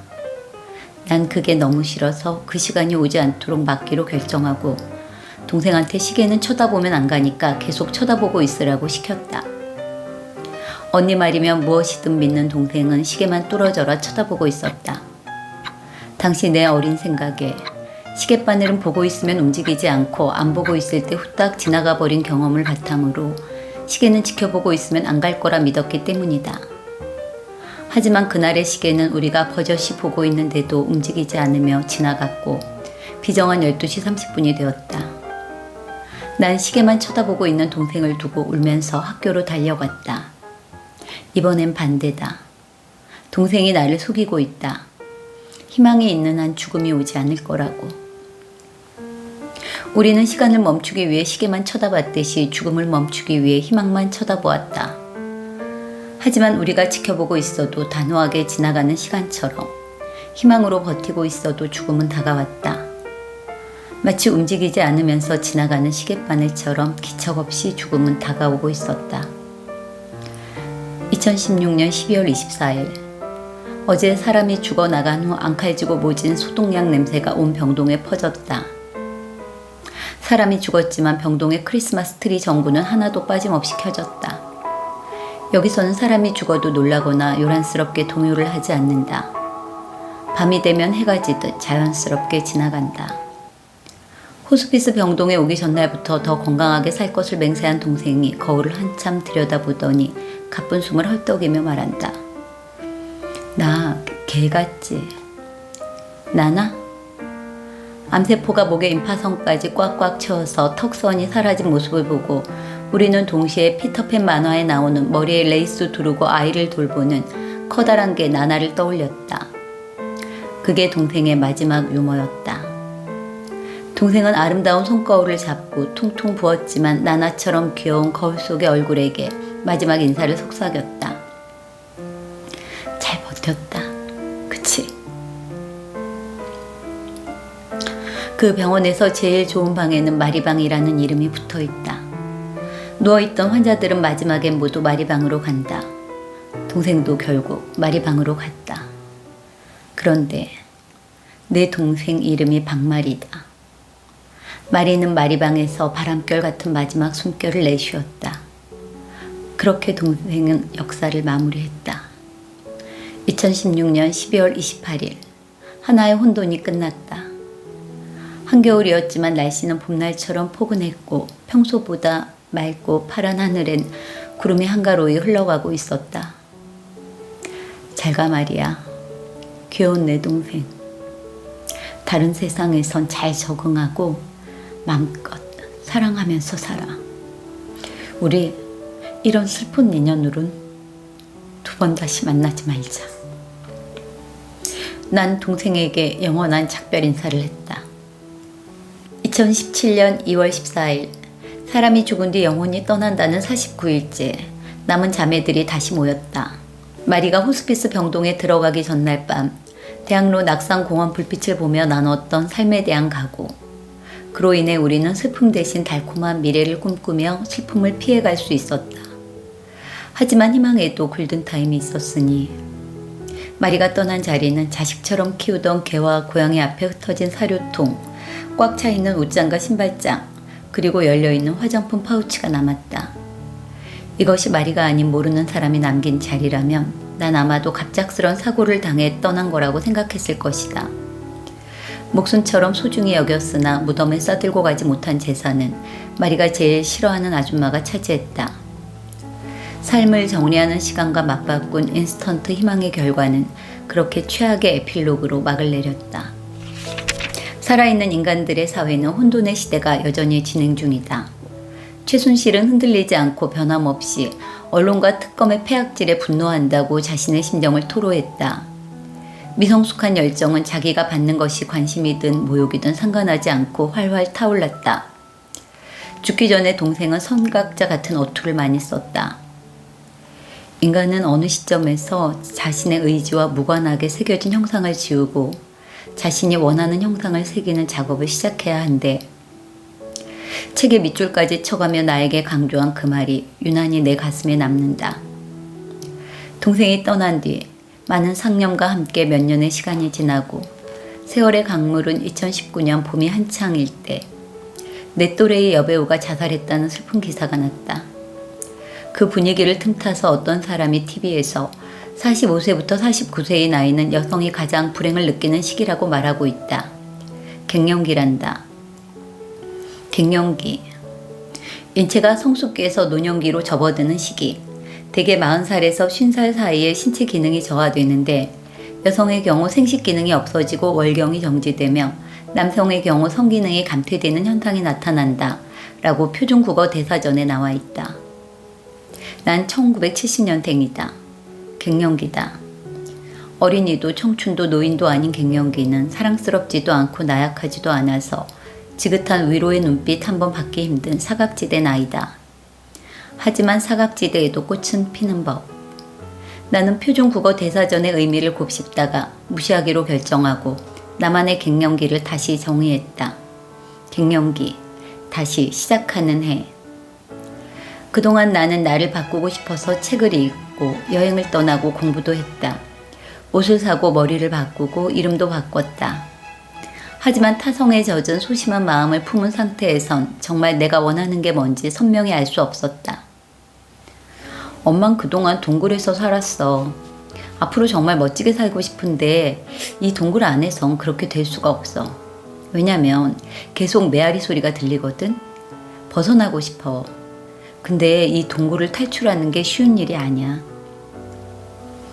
식탁 맞은편에 앉은 딸에게 말하고 있다. 언제나 반복되는 주제. 올해 성인이 된 딸아이는 엄마가 또 시작이다 라는 표정을 짓고 있다. 순간 내가 엄마라는 사실이 믿기지 않을 만큼 신기했다. 감정 연령 9세인 여자가 딸을 20살까지 무사히 키운 자체가 기적이니까. 너 키우면서 엄마도 같이 큰 거 알아?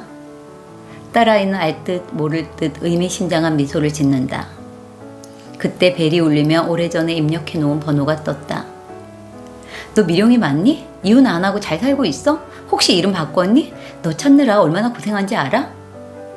대학 시절 친구가 반가움과 걱정이 포함된 궁금함을 섞어서 속사포 같은 질문을 퍼붓는다. 오랜만이다. 웬일이니? 지금 우리 과 애들 모여 있는데 영상통화할까? 아니, 나중에. 난 갑작스럽게 나타난 친구들에게 낯을 가리며 마음을 웅크렸다.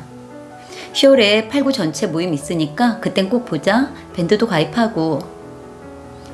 입학 30주년 기념 행사를 준비하면서 연락이 시작된 모양인데 내가 직장도 관두고 이름도 바꿔서 나를 찾지 못한 것이다. 거기다 카톡에 뜨지 않아서 연락이 끊겼다고 생각한 것 같다. 요즘 카톡을 하지 않는 사람이 흔치 않으니 카톡에 번호가 뜨지 않아 없는 사람이 된 모양이다. 설마 하면서 예전 번호를 눌렀는데 연락이 된 것이란다.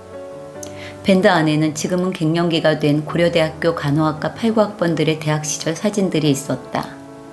나를 찾았다고 반가워하는 메시지. 미령아, 진짜 반가워. 새 이름을 불러주고 싶지만 우리에게 넌 그냥 박미령이야. 소중한 이름 박미령. 올해까지만 부르고 내년부터 브랜드 뉴 네임을 사용해보도록 하자. 진짜 보고 싶었어, 미령. 한동안 사라졌던 박미령이 부활했다. 아니야, 그냥 미령이로 계속 불러. 그렇게 박미령도 남아있는 게 좋아.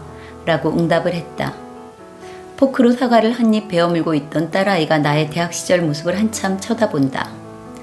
대학생일 때 엄마가 이렇게 생겼구나.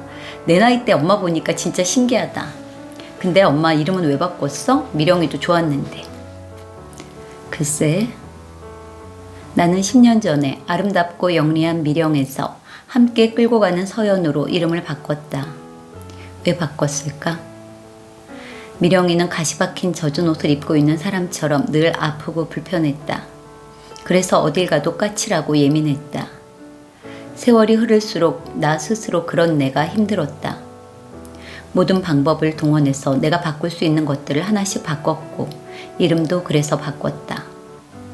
이름은 옷이나 여행, 책 이런 것들보다 파워가 있다. 엄마가 이름 바꾼 다음 180도 바뀐 게 있어. 옛날에 미령인 어딜 가든 마음에 들지 않는 사람이 한두 명씩 있었는데 요즘 서연이가 가는 곳엔 너무 좋은 사람이 한두 명씩 있다는 거. 와, 신기하다. 이름 바꾼다고 그런 게 바뀐다고? 근데 난 지금 내 이름이 너무 좋은데. 진아는 아기 때 표정이 그대로 드러나는 얼굴로 말했다. 엄마도 미령이란 이름을 싫어한 건 아니야. 단지 그 이름을 가지고 있던 어린 시절의 기억을 좀 바꾸고 싶어서 그랬어. 어떤 기억도 지울 수는 없다. 하지만 다른 위치에서 다른 조명을 받으면 같은 기억도 다른 느낌이 든다. 진아야, 엄마 하고 싶은 게 너무 많아. 뭐가 그렇게 하고 싶은데? 나를 표현할 수 있는 거라면 뭐든. 인스타도 하고 유튜브도 해보고. 카톡도 정신없어서 못하는 사람이 유튜브를 한다고? 엄마가 꼭 의욕 넘치는 하룻강아지 같아. 그래? 잘 됐다. 이제부터 하룻강아지 범무서운 줄 모르는 것처럼 한번 살아봐야겠다. 내 뒤를 봐주는 호랑이들이 좀 있거든? 내 입에서 나간 그 소리는 신성하고 낯선 목소리로 다시 나에게 돌아와 어둠 속 터널을 뚫고 내 맘속 보물상자를 하나씩 열었다.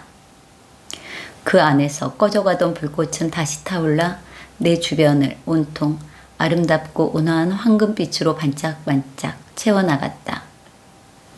에필로그.